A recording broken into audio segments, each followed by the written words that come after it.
Hey, how you everybody doing, man? We back live. We here. We had to switch, and guess what? We're gonna make this thing happen. I'm gonna sit this right here.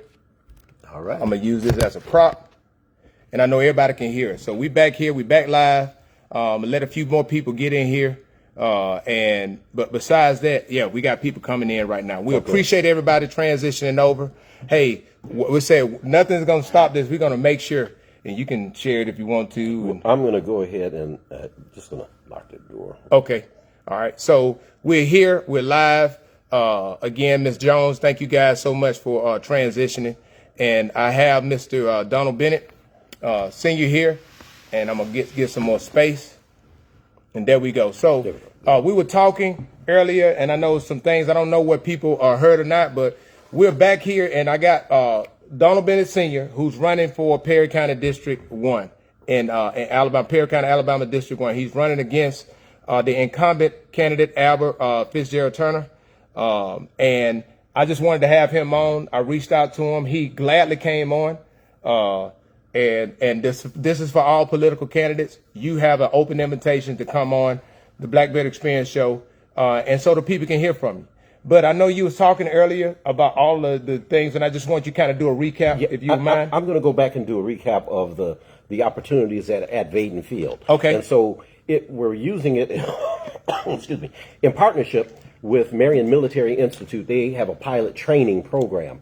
There had been some issues that we had to resolve at Vaden Field for them to bring that program back. We're working through those now, but we've been working with ALDOT and the FAA, and now we're in very good graces with them, and we're partnering. We received a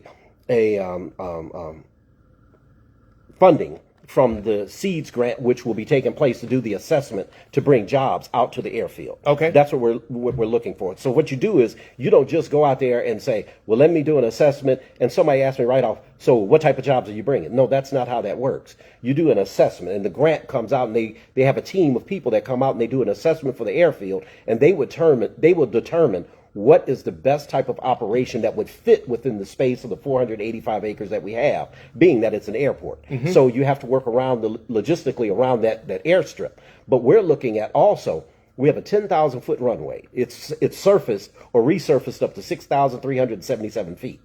Well, I'm looking at, why don't we have it resurfaced to the full 10,000 feet and use it as a safety feeder for our other airports, Birmingham, Montgomery, Tuscaloosa. If there are issues at those airfields, they can bring them out to Vaden Field, and that will justify putting more hangar space out there, paying landing fees.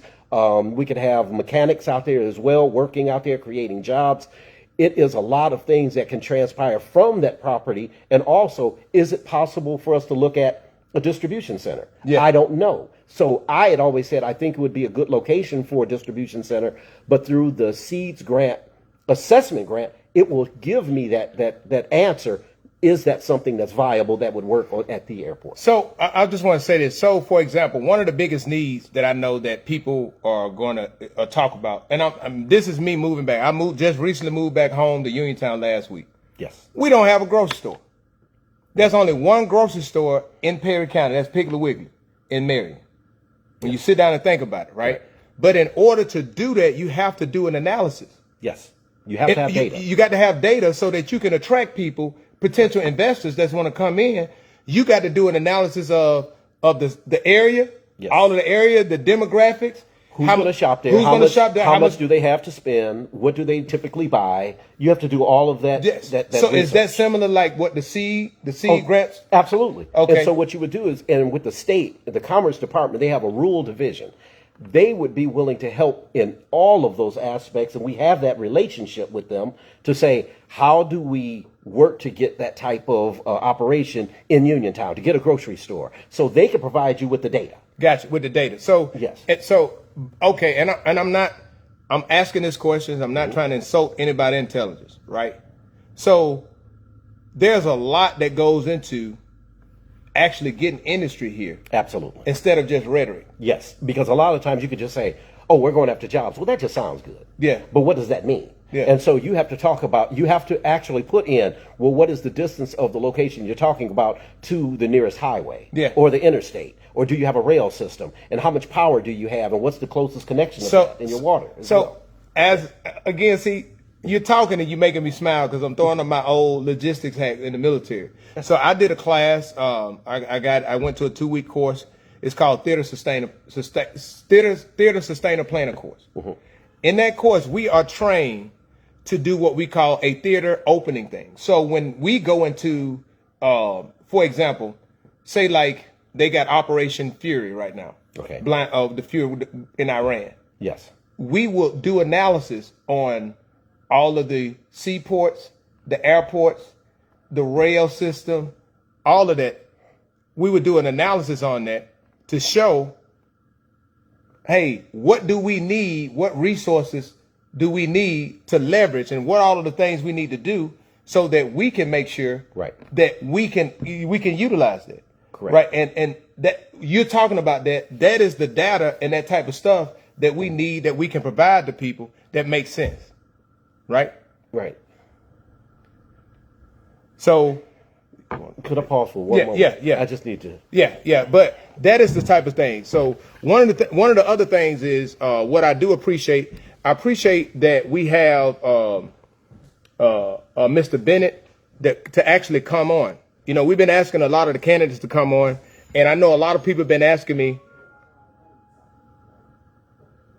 They've been wanting to talk. They've been wanting to talk and figure out who is Donald Bennett, who is running against Albert, right? And I'm glad that he reached out and was willing to come on because that says a lot about him. And he's talking now.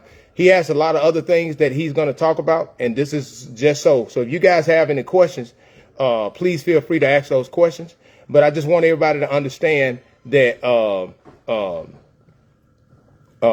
when we've dealt with a lot of talk in the black belt, a lot of talk, a lot of rhetoric, no receipts, no tangible results, right? And I appreciate Mr. Bennett. But when you said the airfield, you mentioned Baden Airfield. Yes. Now there's been some history of some shots being taken at the airfield. Can you give us a history about you and your involvement at the airfield?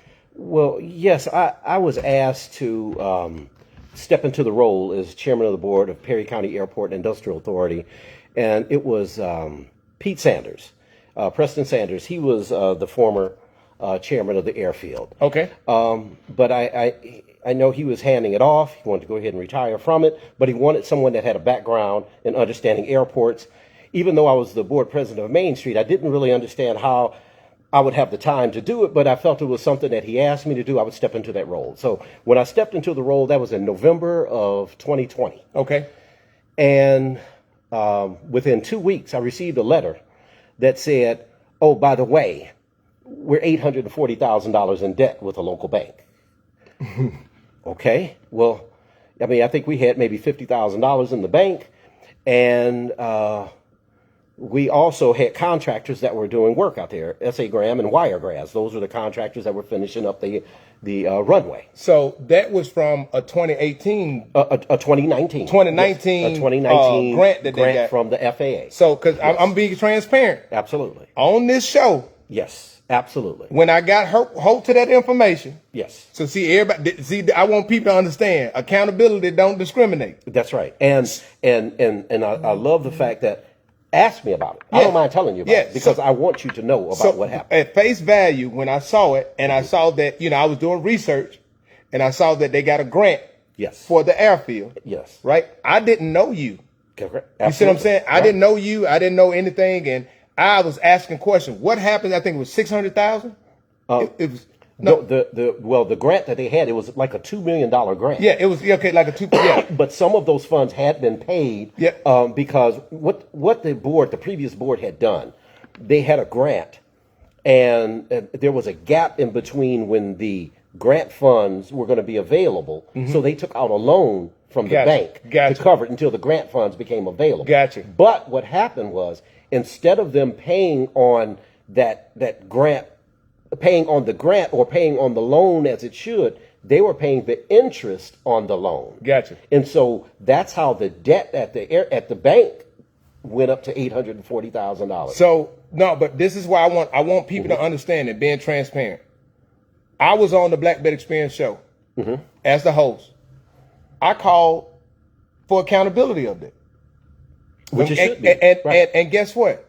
Once I got to know who was actually, once I got to know with you, I think I did. We did. I reached out to you. Yes. You provided information on it. Yes, I did. I gave you a chronological list as I did the public, because when they asked about it, I said, instead of answering that question to everybody individually, yes, I had an open forum discussion and invited the public out to the airport, and I invited the bank board that we owed money to. I invited the public out, FAA, ALDOT, the media. I contacted everyone that had any interest so I could answer all those questions and take any questions that you have, and provided a chronological list of what transpired. So you didn't run from accountability? Absolutely not. Because you have to step into it.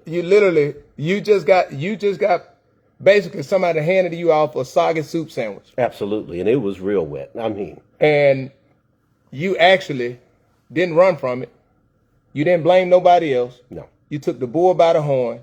Absolutely. You stepped up as a leader, and you gave an account for what actually went on. Right. But to even go further, because people want to know, well, what did you do to solve it? Yeah. Because it's good to say, well, yeah, I'm going to take responsibility, but what are we going to do to solve it? Okay. So the first things we did was, let's set up some meetings with the bank to see how we could resolve that $840,000. Okay. And we met with the bank board, we met with the bank CEO and our board, and I guess it had been going on for some time. Mm-hmm. One of the previous board members had written a letter to the bank saying, we no longer can make these payments on time, and so we need to work out some other arrangements. Well, I guess the bank had just gotten weary and they couldn't go any further, and they said, no, we need our money now. Gotcha. Well, what they did subsequently was went into the bank, and money that was sitting there that was identified to the FAA, well, they took it.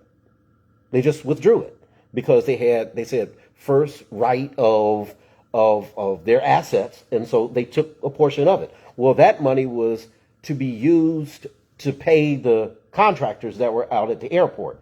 When that happened, it started a spiral, and the FAA said, "Oh, if our funds disappeared, we no longer found the Perry County Airport and Industrial Authority safe to put our money in." So they cut off all payments. So the contractors that were owed in excess of $1 million were just frozen. We could not pay them. We had no money coming in because they stopped the grant structure. And so if I don't have any funds that I can make those payments to, then how do you resolve that? I owe the bank $840,000. I owe these contractors. Contractors walked off the job. No one is listening to us. I said, I need to have somebody work this out with us. We had meeting after meeting. We invited the bank board president, the CEO. We had our attorneys present. We hired an attorney so we could try to get some discussion going. It was a very hard line, and I can understand, because you have to remember that was right around COVID as well. Yeah. Money was getting a little bit tight. People were getting nervous, and they want their money. We don't have it. They went into the bank and had taken it. The FAA said, I'm not going to give you the money that you need to pay the contractors. Then the contractors filed a lawsuit against us. Gotcha. And they said, we want our money. Okay, so what? Go ahead. So the next step, the only thing that we could do is we filed a Chapter 9 bankruptcy to back everyone off, so we would have an opportunity to sit back down and renegotiate some of the things that were out there. So did you have any critics? Oh, my gosh. What you doing? What were some of the things some of the critics said during that time? I mean, some outlandish comments, and they were coming from the county commissioner chair. Yeah. And there's a dead cat on the line. There's a cancer within that. We were basically accused of stealing. Okay. And he was contacting ethics committee and Congresswoman Terry Sewell's office. So hold on. Yeah. Now, not the chairman, not Chairman Turner, making accusations of contacting the ethics committee about misappropriations or improprieties on another organization. Say it ain't so. It was. And it very much was, because I'm looking at, we should be able to sit down, and I was looking for the county and the county commissioners to come out and assist and help us. Let's structure this because that airport belongs to the citizens and the county. Yes. And this is something I had walked into. And now here's the other piece that I didn't even mention. Sometime, I think it was around 2016, the airport authority had borrowed money from Marion Bank with that $840,000. And they actually used the airport as collateral. Well, it was right in the deed that could never happen. So, hold on. Who used the deed? Who used the airport as collateral? The bank used the bank used the airport as collateral. The authority allowed the bank to use the airport as collateral. What I'm saying is the airport authority Yes, allowed the bank to use the airport as collateral. that's correct. Okay. Now, with that, right, what were some other critiques? Did they talk about, I know they're saying about the $2 million mismanagement. Did they call for an audit or something? Oh, they wanted to know, well, what is your audit? Who wanted to know? I just wanted, you said they. Are we talking the Perry County Commission or the chair had mentioned about wanting to know about an audit from the airport? Well, when I had the meeting in front of the entire public, Commissioner Albert Turner said, well, what about your audits? And you have to, and this was in 2024. And you have to remember, in which I reminded him, I said, you have to understand, you're talking about audits. Audits are required. A single audit must be done if it's in excess of $750,000. I took over in 2020. I didn't have to do any audits because we didn't receive any grants. But I'm closing out and will do an audit for 2019 to close out everything. But yes, I was questioned by the chairman. Where's your audit? So my question, listen. I'm sorry, but I can't do anything but take a moment and take all of this in so I can laugh a little bit, right? Mm-hmm. The reason why is Perry County, I have shown it over and over again. Perry County, on their last audit that was released in May of 2025, they got a letter from the Department of Examiners of Public Accounts in July of 2024 saying that Perry County couldn't do a financial audit because they did not provide the financial paperwork to do a financial audit. So they are, in lieu of a financial audit, they did a compliance audit. So literally, if you go to the Alabama Department of Examiners of Public Accounts, if I go to Dallas County, Dallas County has about 6 audits that you can go by and look. 6 to 10 audits. If I go to Hale County, they got about 7 or 8 audits. If I go to Marengo County, they got the same.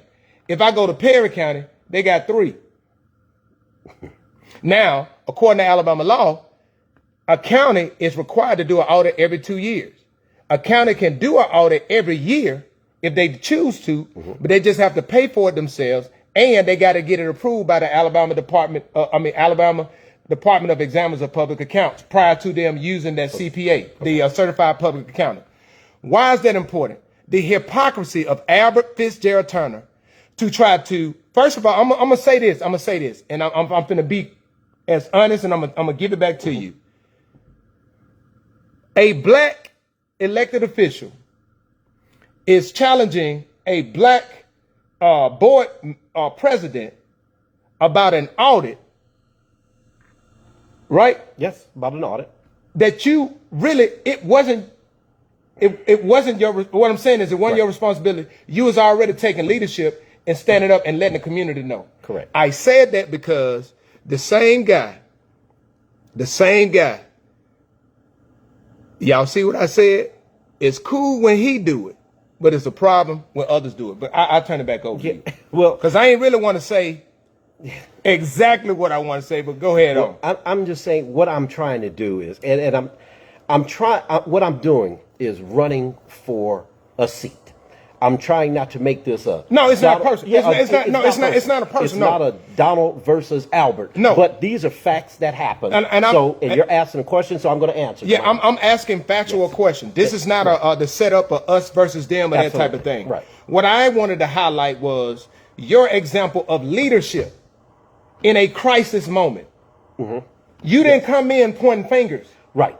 Now, what I will say is, and see, the thing is, when you do an audit, when you have to do an audit, it's expensive. we did not have the money as an authority. That's why I reached out for appropriations from Senator Katie Britt, and she provided that funding, and a portion of those funds will be going to complete that audit from 2019, so the books for that entire airport will be clean. Okay, now I got to ask you this question because I know some people gonna think it. Yes. You reached out to Katie Britt, Yes. right? Some people going, why you ain't reach out to Terry Sewell? You see, I wanted to ask that because I know some people gonna think that. Well, I would reach out to whomever is available. Yeah, but to help us at the airfield. And I did not reach out to Congresswoman Terry Sewell's office directly. I know I had established a relationship with multiple people throughout the county. I mean, through the state level when I'm working there as the Perry County economic developer for rural. And I talked to Kelly Wolf, who is her aide.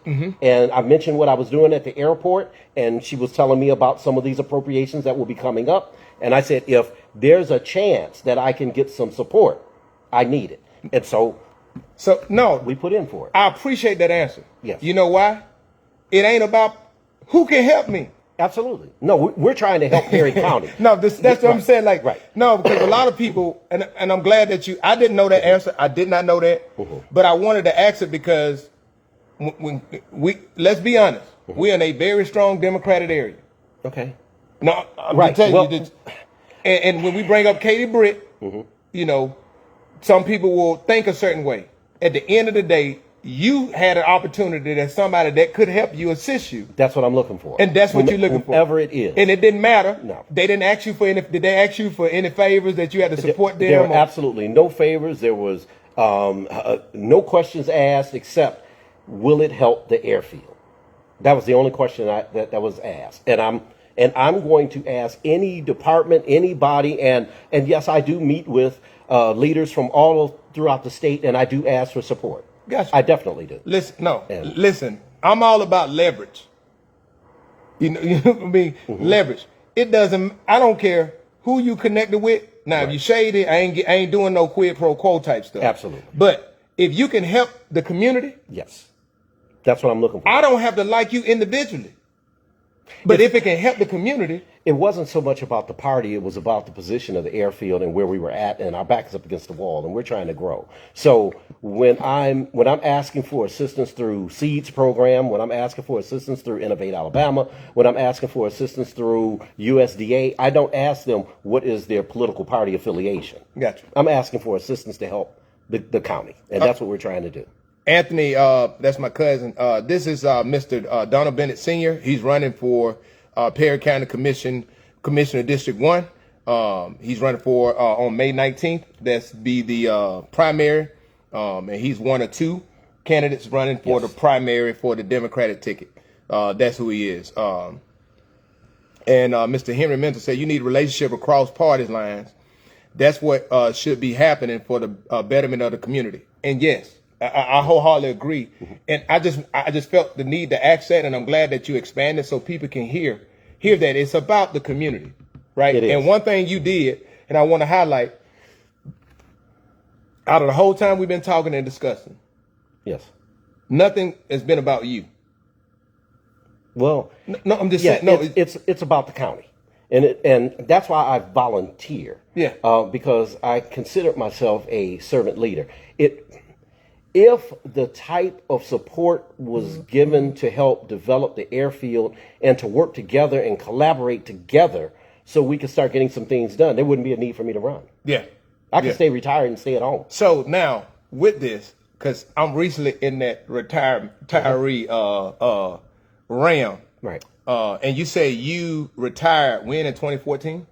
Yes, in 2014. That's when you relocated full time here? Yes, my wife had retired in 2012, so I commuted for 2 years between Michigan and here. Okay. And so in 2014, September of 2014, I officially retired, and in I think it was January of 2015, in the time I was commuting back and forth, I was building a house here, so we moved into our house, and this is our residence, and this is home. Yes. And so I wasn't born here. Yeah. But this is home. Yeah. And what people don't understand is though, but my family lineage goes all the way back. I'm talking 1800s. Yeah. In Perry County and Sprott. And so When I started meeting so many people in the community, I'm finding out that I'm related to Ford family, England family, King family, and I've been meeting a lot of these people in the community that I'm related to. Yeah. But I used to come down here every summer as a child, so I'm familiar with. So you used to come to the country. Yeah, I used to come to the country, and that's exactly how I used to. We got to go to the country. We got to go to the country. That's right, and so where all that heat and mosquitoes are. man, it took me a long time to get used to it, but now I'm home. Yeah. And I feel as though it's home. And when we moved here, we brought our oldest grandson with us, my wife and I, because our kids, they were young. And I just don't think, and we talked about it, and the responsibility of raising a child at their young age, so, I mean, they agreed. And so we brought him with us. I tell you, one thing I'm just share something personal.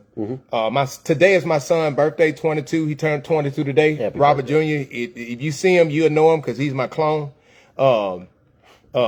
But I remember I was a single dad. Came back from deployment, went through a divorce, was a single dad, and it was a rough time for me. Okay. And I remember my parents called me and they said, Robert, we've been praying, and if you need us to get Robert for a little bit, we can get him for you. Now, my wounded ears at the time, I heard that you ain't a good parent. You can't handle it, right?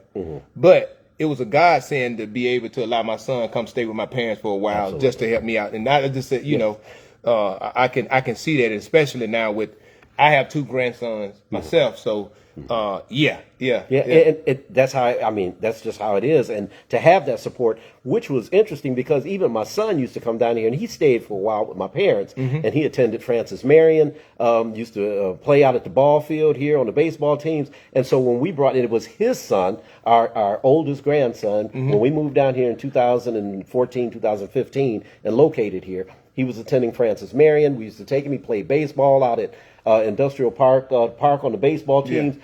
And it's community. And so that's why I said I have a feel of the community because I'm a part of the community. But I want it to be like some of those experiences that I experienced when I first moved here. Gotcha. And when I used to come visit when I was a young child. There was a lot of activity and a lot of camaraderie in the community. And we got to bring that back. Now, I got to ask you this question because I think that is necessary, right?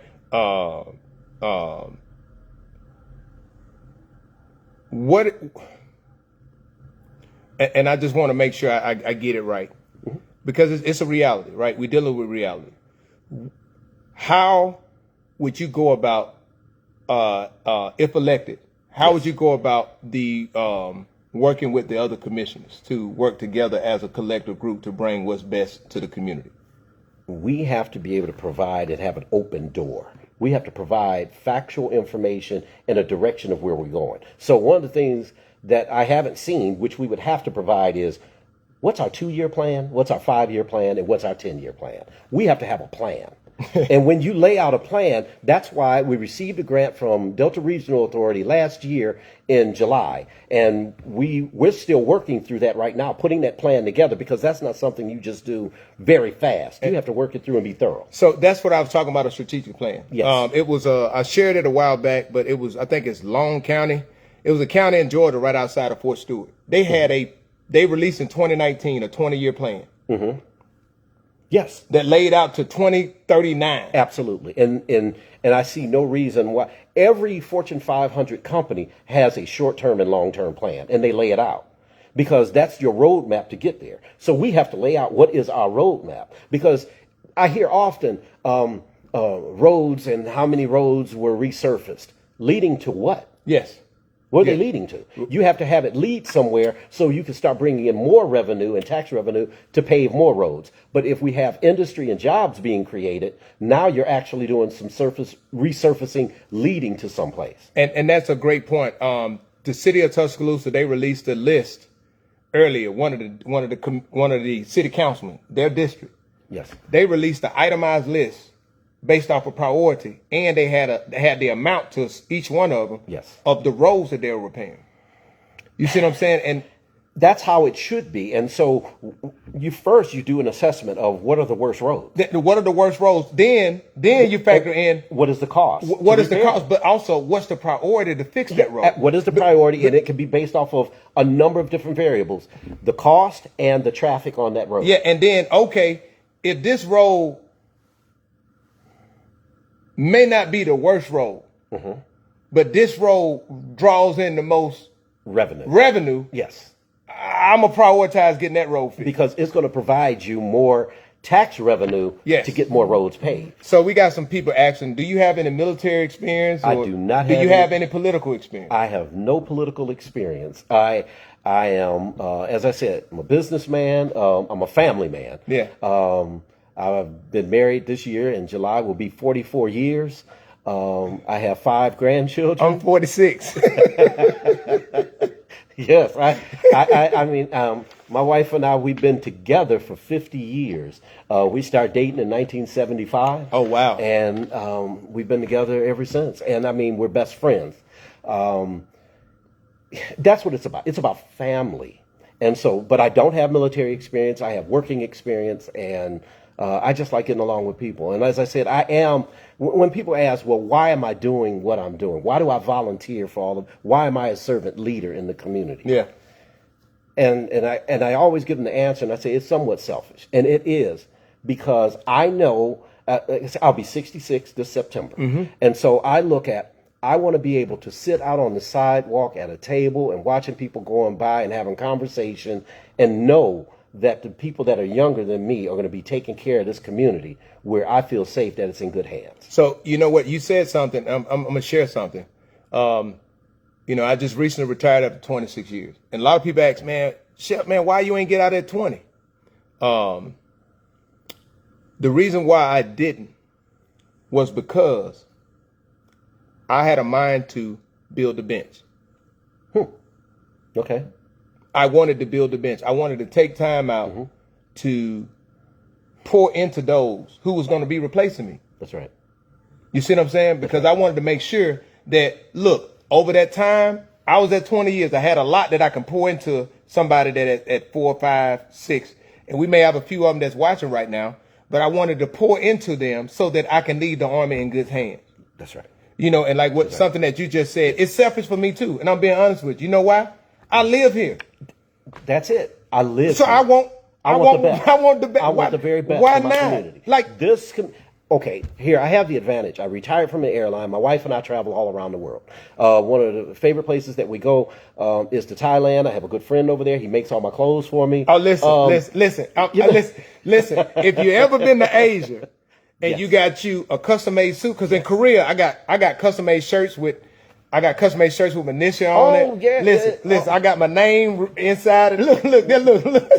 Yeah. So yeah, I know what you're talking about. When you go over, and so I have that relationship, and I'm looking at all these different places, and I retired from Delta Airlines, and I have all these relationships of people who want to come visit where I live.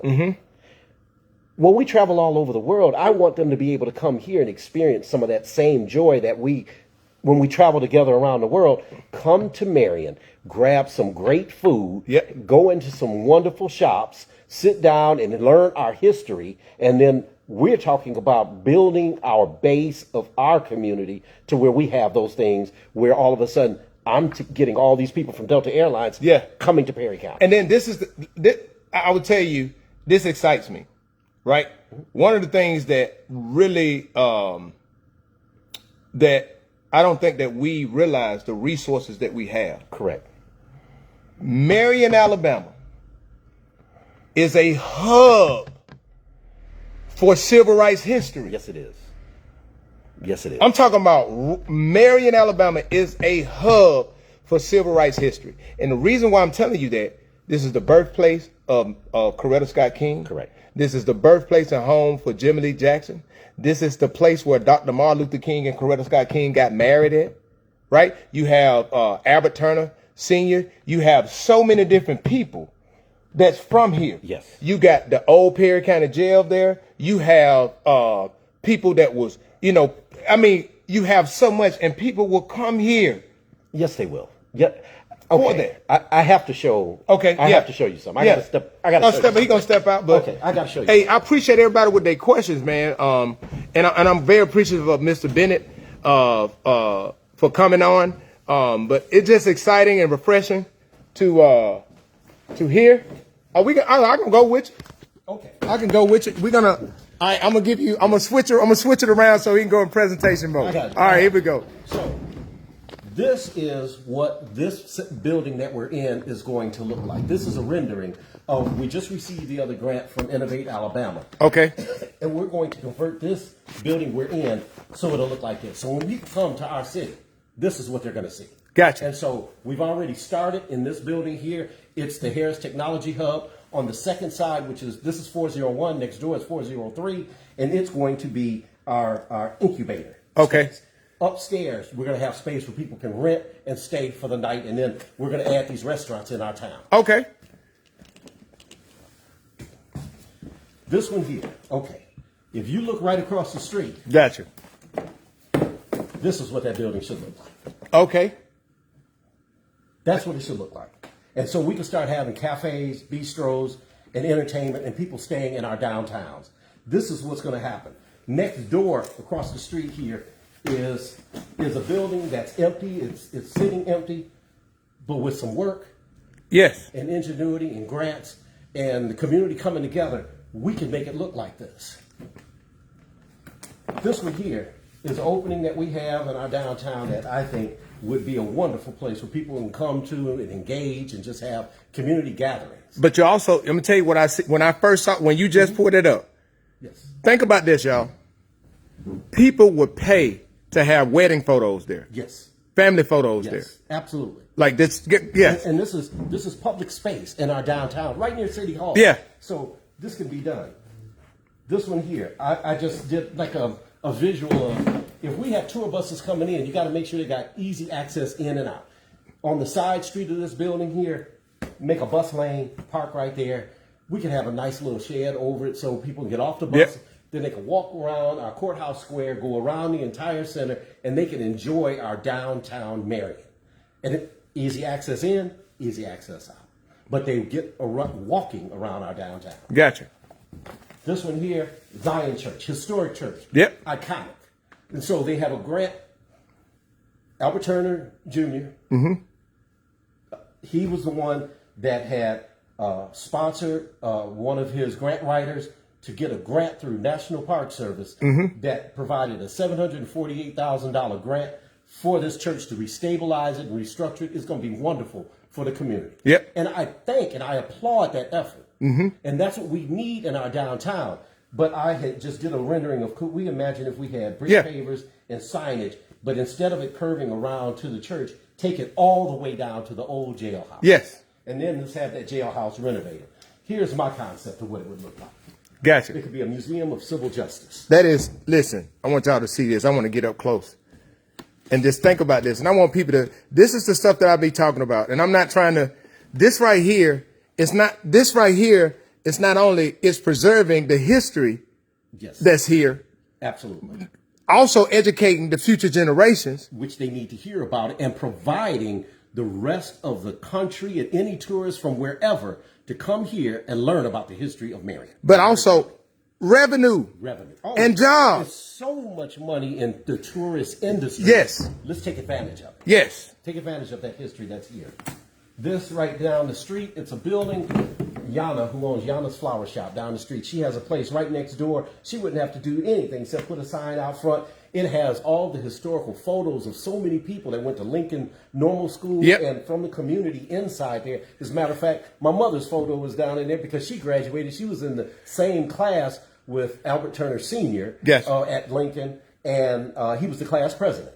And so there's so much history right here in this town. They can go right in here and they can enjoy themselves, learn about our history, go right across the street, go into my wife's bookstore, and we're going to be opening a pizza restaurant next door to that. We're trying to get that open this year. But those are the type of things that we're bringing. So this is what it would look like. This is the building that we own right now. It's Bennett Bookshop. We just got to get the sign out there. When we're fixing up the front, we're going to have Vino Pizza right next to it. So people come in town, they can enjoy their town. Not only that, you got people from around the area. Absolutely. You got the nice aesthetic lights. Hey, I want to go out on a date. I want to take somebody on a nice little date. And this is what's going to look like behind it, because we want people to be able to sit outdoors in a courtyard setting, eat you some pizza, enjoy yourselves, have some conversation. And this is family, bringing family together to have conversation. And we can start bringing people together from all over Marion and Perry County. So now keep going, keep going. You got anything? There's an opening that's on the side of that building. Yes. Listen. Opening, outdoor seating, and there's a building there that's empty, and I just envision it. So I'm going to tell you what this looked like. Yes. So I just left South Georgia. I was 30 miles from Savannah. Yes. This looked like Savannah, Charleston, Augusta. This what that looks like right there. And it's possible. Yes, it's possible here. It's possible if we work together and can bring it together instead of us. I don't care whose idea it is. Can we accomplish it? So Yes. let's sit down at the table and find out a way. How can we make these things happen? Because this is what we're asking for. This is the open seating area. Gotcha. That you could just sit out and enjoy yourself. And this is the bookstore, but this is the back of it. That's Okay. the back of the building that you would enter in. And this is down at the train depot we have down. Yep, down at the depot. This is what it could look like if you put seating out back and do it all the way around the entire depot. That's green space. Families Yes. getting together, daytime, nighttime, because the walking trail, we just had a meeting here a couple days ago, and it was talking about the regional walking and biking trail that's going to come from Selma to Marion, Marion to Greensboro, and on to Newbern. Yes. And so that's going to be a complete walking and biking trail. But my whole question is, whenever we start talking about trails, I think, what is it going to do for our community economically? Yes. How do we take advantage of that? Bike rentals, Yep. concession stands, Yep. food trucks. Not only that, though, I'm going to listen. Yes. What you talking about downtown? It's not a large area, but like little scooters. Absolutely. You know, that And people- all of that, you can rent those. Yes. And have that, and see, then we can start moving into phase 2. Could we add a trolley? Could we, with the new technology, there's different type of motor vehicles or vehicles that can be sustained that could run you from Marion to Greensboro or Selma all the way down in association with that. And we could start, and we could be giving our history on those trolleys and Yep. and have hors d'oeuvres, and it could be useful in seeing the beautiful aesthetic of going through country. Now, it makes sense. And the reason why I say that is because in Savannah, if you go to Savannah right now, you know, they filmed Forrest Gump in Savannah. Okay. They incorporated they have incorporated that as part of you can take a tour on the back of horses. They give you a guided tour, and they talk about they got a house in Savannah that's it had electricity before the White House did. And they talk about all of that, and that's what I'm saying, it's revenue. And to me, all of that adds in, because when I go to Commerce and I'm sitting there and having these discussions when we have our rural summits, one of the departments that they have, which is a media department, they're looking for communities where they can film commercials, movies.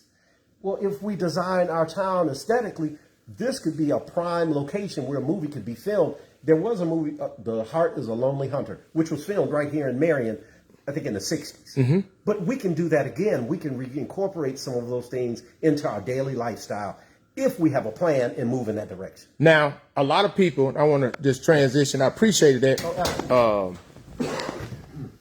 I appreciate it. And the reason why I want to say this, because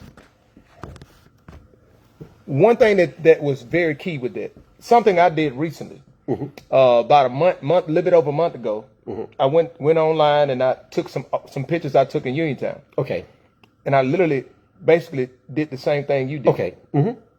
Because the Bible said you have to write the vision. Yes. And you have to have a vision on how it could be. Yes. Not how it is. No, you have to look down the road of the end result, that something for me to attain, something that I want to reach for. And so that those visuals help me when I'm writing grants, because here's what I was having before. There were some people that we had writing grants, and I had a problem because they would write a grant and they would start off with talking about how poor we are, how bad a shape we're in, and those things. Yeah. Now, some of those things, you can't correct something if you can't admit that it's a problem. Mm-hmm. So we have to admit that we have an issue that needs to be corrected, first of all. So you can't keep on bragging about how great we are when we're the most impoverished county. We can't continue to do that. Yeah. So first we have to acknowledge that we have a problem. So then we put together a plan, but I have my visuals to say, but this is what I'm trying to get to. Yeah. So now when I can write that grant, when I'm sending those grants out, they're reading that, they're saying, oh, that's a community that has turned the corner. Yes. They can see the benefit, because why am I going to continue to throw money at an area that is not changing? So I would tell you, I've shared this story when I got promoted. I've asked my former brigade commander, John Batson, Colonel retired John Batson, to officiate my promotion to major. And in my promotion, he shared something that I always used to say. And you never know who's listening or watching you, but as a commander, every soldiers I met, when I met him, I said, "How you doing?" I said, "Welcome to the best company in the Army." And I said, "You know why?" I said, "Because I'm in it." That's right. Right. And so I said, "Why are you in the best company?" The soldier said, "Well, because you're in it." I said, "No, because you're in it." That's right. Right. And then I said, "If this unit sucks, you know why? Because you in it." And it was a mindset of, why not, if I'm a part of it, why not it be the best? Absolutely. And I think that one of the things that, when we start talking change, and that was the conversation this morning on the radio, was asking about change. What change are we trying to do? I think that this is just me speaking. I listened to the conversation this morning. What I didn't like was the conversation was framed as a fear tactic. Yeah. Like trying to take people pay away, you know what I'm saying, and all that. Like, why? Like, it's. I know. I heard that. No, yeah. I heard that, and that's an old political ploy. Yeah. That I have to scare you. Yeah. Into I'm the only one that can save you. Yes. Stop. Yeah. No, we, the community, we have to save ourselves. All we need someone to do is structure the paperwork and reach out for the revenue that would come in that could help fix the things that we're saying as a community are saying need to be fixed. Now, one thing I would say this, and with your extensive, you already have tangible results of your efforts in grant writing and getting funding for initiatives in the community without being an elected official. Correct. Like that's not my area of expertise, right? Right. But what I would say is I'm pretty good at doing research. I think I've proven that.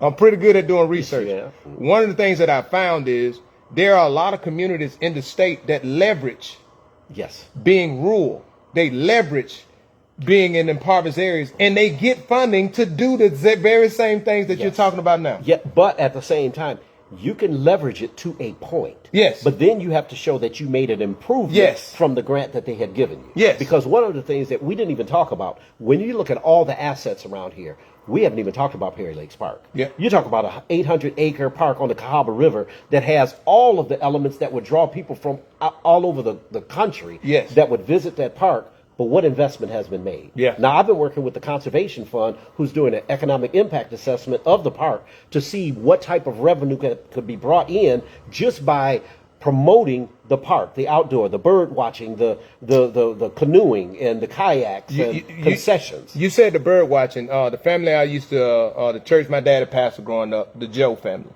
Yes. They got property down there, down past Sunshine, the old Sunshine, going towards Galleon. Okay. All right. In Fonsdale, Galleon area. They have busloads of people that come down to bird watch on their property. Yes. It's a busload of people. It is a huge sector of people that do bird watching. And they go out to Perry Lakes Park. But could you imagine if it was actually organized and structured to where we can have buses taking people out there, and when they leave from here, it brings them right back downtown so they can enjoy themselves in the downtown atmosphere? What would happen if we're able to provide the tiny home type concept somewhere near that, or cabins? Yes. One of the things I've recently been asking a question about is Perry Lakes Park. But what would happen if we transition it from just Perry Lakes Park to Perry Lakes Veterans Memorial Park?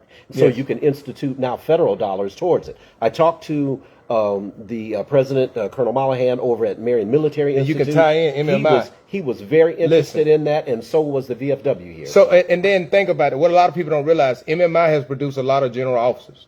Yes, absolutely. MMI is one of two military junior colleges in America. Absolutely. And it's one here, and I think one in New Mexico, if I'm not mistaken.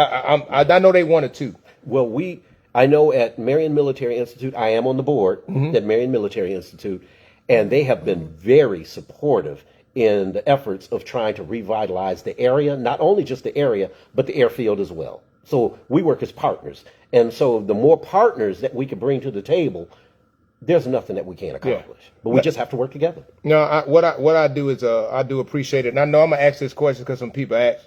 And I know that people are asking about the water situation. Now, I do understand that in Marion, I just want people to understand, you have Marion City that controls this. Then you have Perry County. Perry County water is governed by the Perry County Water Authority. Yeah. And then you got Marion ran by the city. Right. So when we talking, those are two different entities. They're two different entities, but they're gonna have to work in tandem. So when there's where we had that multiple day span when we did not have water in November, right before Thanksgiving. That's right. We have to be able to put together a plan and sit down and say, in the event something, God forbid, ever happen again, we have a plan of action where we can... A redundancy plan. Absolutely. A backup plan. A backup plan, because people were talking about tie-ins and could we get water from the county that could flow into the city, or could that be done in reverse?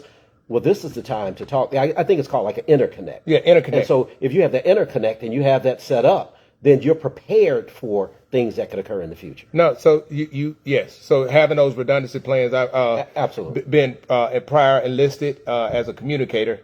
We will have backups. So if this Radio Shack go down, we still connected. You still connected. And then if that one go down, you still some way connected. Absolutely. So, no, so that we don't lose that connectivity. No, I just felt that that is good. An aspect of, I think the people got to know you a little bit more. Well, I hope so. And I try to make myself an open book. I try to be available to everyone, but they have to understand too. A lot of people have said, you got to get out here more. You got to knock on those doors, which they're correct. They're absolutely correct. But I am working so hard in so many different areas.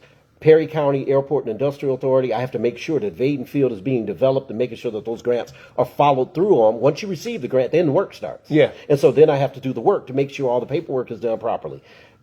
Main Street, writing grants, the grant that we received from Innovate Alabama on this project and the incubator that we're going to be completing. So I'm working on those processes as well. I can't let those projects just drop. I'm working on that walking and biking trail. I'm working as the economic developer for commerce so we can close this deal and we can have a wonderful announcement coming through, hopefully, for that Judson campus real soon. Those are things that I work on every day. So my day starts, I'm up at 4 o'clock every morning, sometimes 3 o'clock. But I hit the computer, I start working on my paperwork, transition in my day, I have my coffee about 5 o'clock, and then I'm out the door by about 6 or 7. Yeah. And so I'm working in the downtown and then trying to open my pizza restaurant and still helping my wife manage hers. So no, I would just say this. One thing I do appreciate is the fact that you accept an invitation. Definitely you have an open invitation to come back on. We'd love to have you come back on before the election. With that, to the people in District 1, but also in Perry County, anything that you want to, you have to say to the people? Well, I'm just going to say I appreciate the questions that were asked. I hope that I provided some context to who I am, what I'm interested in, and how we can work together and make Perry County somewhere we can be proud of. I constantly hear people say it's not going to happen overnight. Well, I can understand you're not going to happen overnight, but we should see some progress. You should see some things give you inspiration to keep on working. So if we start coming together and start putting plans together, and I can share these plans with everyone, then we can start having a consensus of how we're going to move forward. We will definitely see some prosperity around here. And jobs, and good jobs is the key to retain, as I call it, our kids. That's our talent. We have to retain our talent right here. Why do our kids have to leave us? Yeah. No, I appreciate that. And I appreciate you sharing that. I appreciate you graciously opening your doors for me to come here. Absolutely. I think this was the best decision to do instead of doing it via line. I mean, things happen for a reason, and I'm glad that the community got a chance to hear from you. And the thing about it is, I want people to understand. Listen, accountability is there, right? Like when I reached out to you before, to hold you to account for you being in the position of leadership. You didn't back down from it. You responded to it. Yes. You didn't deflect. And I appreciate that and have a lot of respect. Contrary to popular belief, I didn't want to put it out there. The first time I met him, Yeah. was at the Martin Luther King breakfast when I came to the Martin Luther That King was the breakfast. first time we had ever met. I was literally walking in. His wife had went in. He was getting out of his car. He looked over. He said, "Mr. Shepherd." I said, "Oh, Mr. Bennett." Right? And we walked in together. We walked in together. Right? So I know some people probably say we planned that and all this stuff. It didn't happen. It was no plan. It just happened that way. No, and I just no, and yeah, some people say you need to visit churches in the district and speak. Yes. Yeah. Okay. Yeah. I will. I will find time. I will get out there. I will be visiting people. I want to visit the churches. I want to visit people's homes. Please give me an invitation. I would love to come by, and I will make time to get by and visit with people. Yeah. And hey, just wanted to just share people. Thank you guys so much for tuning in. We really, really do appreciate you guys coming in. Please share this. Let people know. And we thank Mr. Donald Bennett, Sr. for coming on. He's running for Perry County Commissioner District 1, Commissioner for District 1. And I think that he'll do a great job with bringing something fresh into the picture in the county to move Perry County forward. You guys have and what I do like is he's not only talked tonight, he already showed you his vision and his plan of what change would look like instead of just words. You guys have a blessed and wonderful evening. God bless. Thank you, everyone.